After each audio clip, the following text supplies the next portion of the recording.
I'm going to go back to the inside of the doors and apply the epoxy seam sealer. So this is the stuff. It's 8308 3M 2-part epoxy seam sealer. And it comes with like this really satisfying mixing nozzle. So normally this would get screwed on here.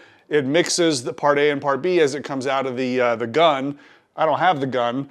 And then you apply it to the inside of the door, which is pretty cumbersome with the gun and stuff. So the gun, by the way, is more expensive than the sealer, and this is like 40 bucks. So what I'm going to do is I'm going to get the material out here onto my mixing board. I'm going to mix it myself. I'm going to put it in this syringe, and I'm just going to apply it as quickly as I can because you only get like 6 minutes of working time.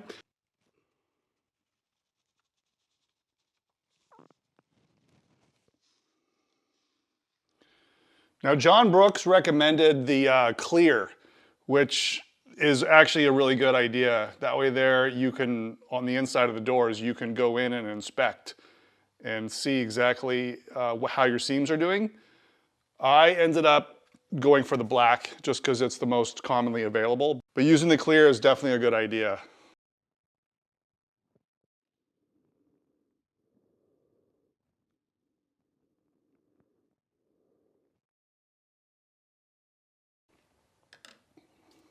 Put this back. You don't want to contaminate the end, otherwise it'll harden immediately.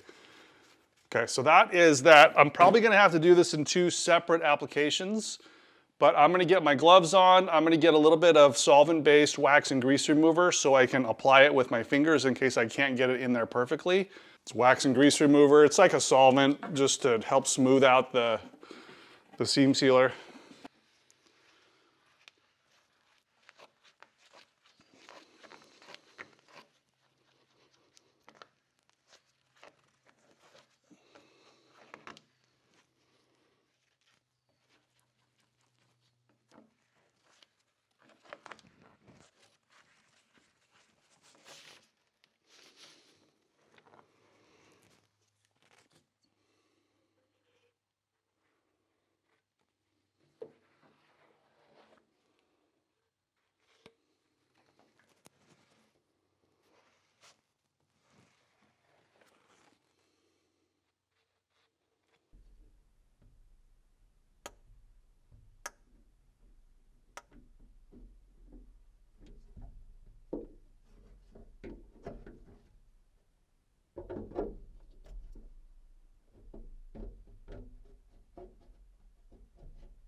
Okay, that was round 1, and sure enough, this stuff is starting to set up.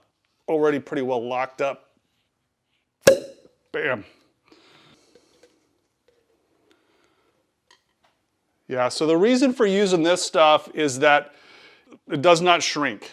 I didn't want it to shrink on my paint and alter the body panels. So that's why I elected to get this stuff. So I'm just going to put a little bit of lacquer thinner in there and see if I can reuse this one. Okay, this syringe is cleaned up. It's ready for more. So let me show you how far I got on round 1. It's way up to the top, all the way down by the door handle. Put a little bit on the latch area, all the way down that seam, and then it transitions from the bottom over to the middle. And then this is where I had to really be careful with the drain holes.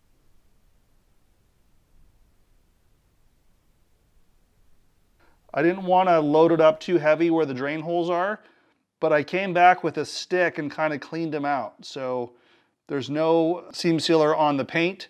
And then right here is kind of where I ran out. So I need to go back and finish kind of the same thing on the front half. So I'll do that on round 2. Okay, round 2 was even better than round 1. I got all the way up into the to the top there by the upper hinge. Let me switch cameras and show you.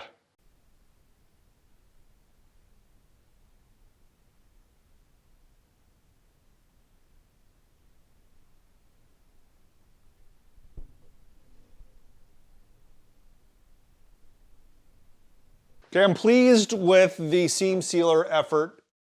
You know, it's the inside of a door. I could have done tape and, you know, done a real careful job on it, but I did it a little messy. I think that's how the factory did it too. But I'm now going to apply some of this modern sound deadening material. I have 2 squares like this. It's gonna go on the door skin, kind of in this area right here. And I'm not going to cover up the seam, even though that is paintable.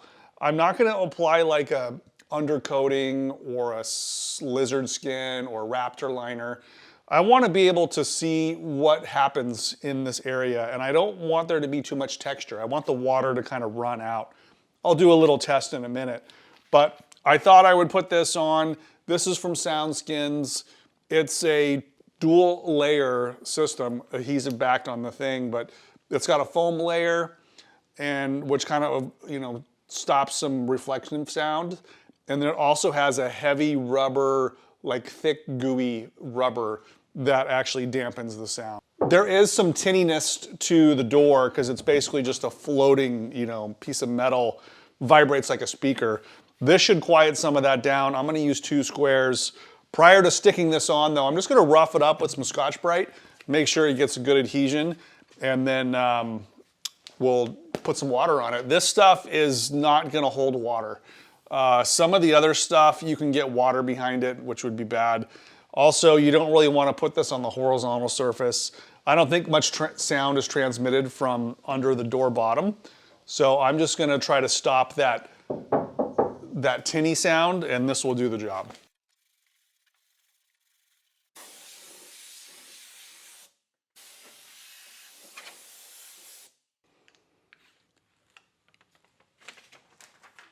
This material also has a foil in it too, which I think is good for heat.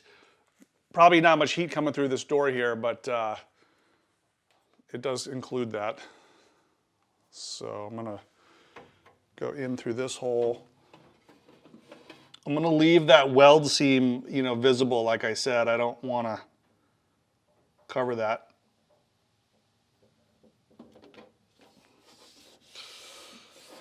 So now when I tap on it,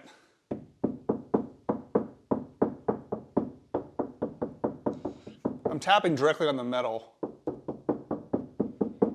So it does make a difference, and I think that's going to quiet the car going down the road. Just give you a little better feel too when you close the door. So happy with that. It is now finally time to start putting some things back on here. So this part you can see from the outside of the door, and I wanted that replated, but against my better judgment, I had this spring plated at the same time. It's not removable without there's like a stake in there. So I did remove this extension spring, but this torsion spring I left. Then I was going to just bake the part, which is to relieve the hydrogen embrittlement. But then this part here is rubber, and that's not removable either. So I kind of put myself in a pickle. I don't know if its spring is gonna break. If it does break, then shame on me, but you know, it only moves that far, and hopefully it won't break. So I'll go ahead and install that. I did spray it with some Teflon lubricant. Everything is working really well. All the mechanisms are working great. So that's the lock.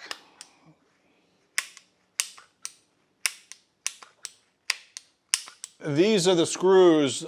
These are kind of placeholders. You shouldn't have the Phillips on here. They should be the slotted screws, but I haven't ordered those yet, and the originals are long gone, so we'll just put it together like this, and then these kind of things are easy to sort of improve on later. I like to do things in lots of little steps, if you haven't already realized.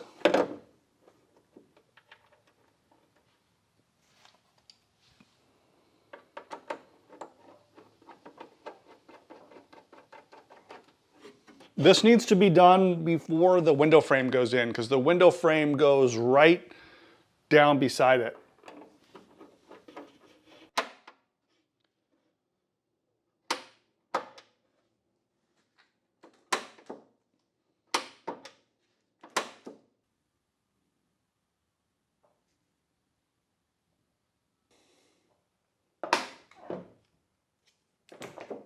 So without the rubber behind the door, it does overclose a little bit. So, but there is pressure on the latch, so you cannot pull it past that locked position. There is an intermediate position right there where it also will lock. That's like a safety catch. But that's working exactly like it should. So this part is going to be super cringy for a lot of you guys. But I always test what I've done, test my work. And so basically, if you don't think you're going to drive in the rain, you can try that. But I plan on owning this car for like another 40 years, whatever. Never getting rid of it. And I wanted to really weatherproof it. So I'm going to put some water in it and just kind of see what happens.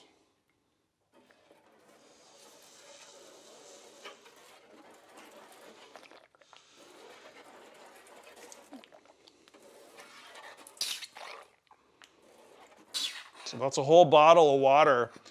And you know, the slope of the door bottom and the way these drain holes are placed, it's basically rolling right off the epoxy primer right into those drain holes, which is perfect.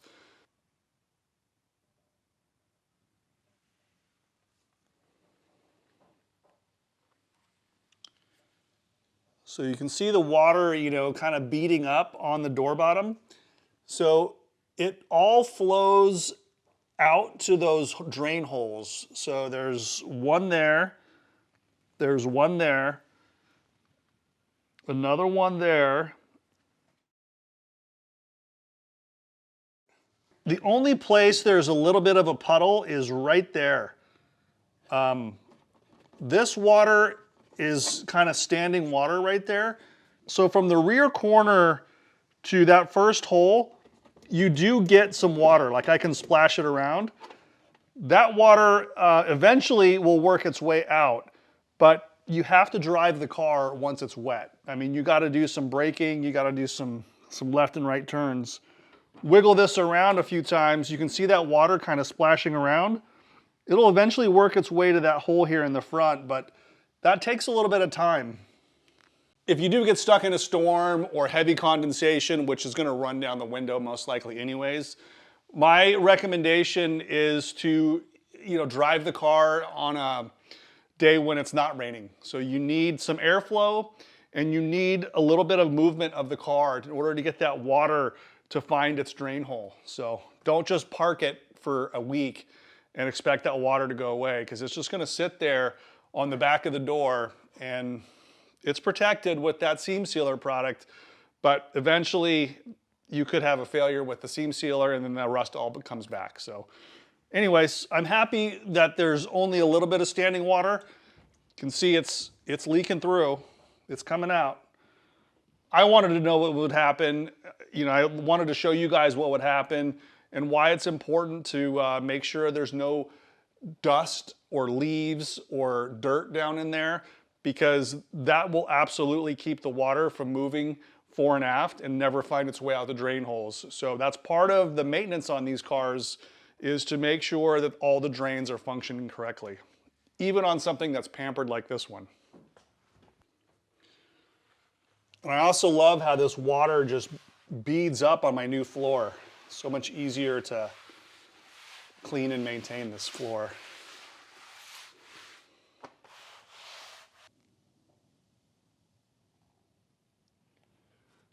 Okay, rain, come again another day.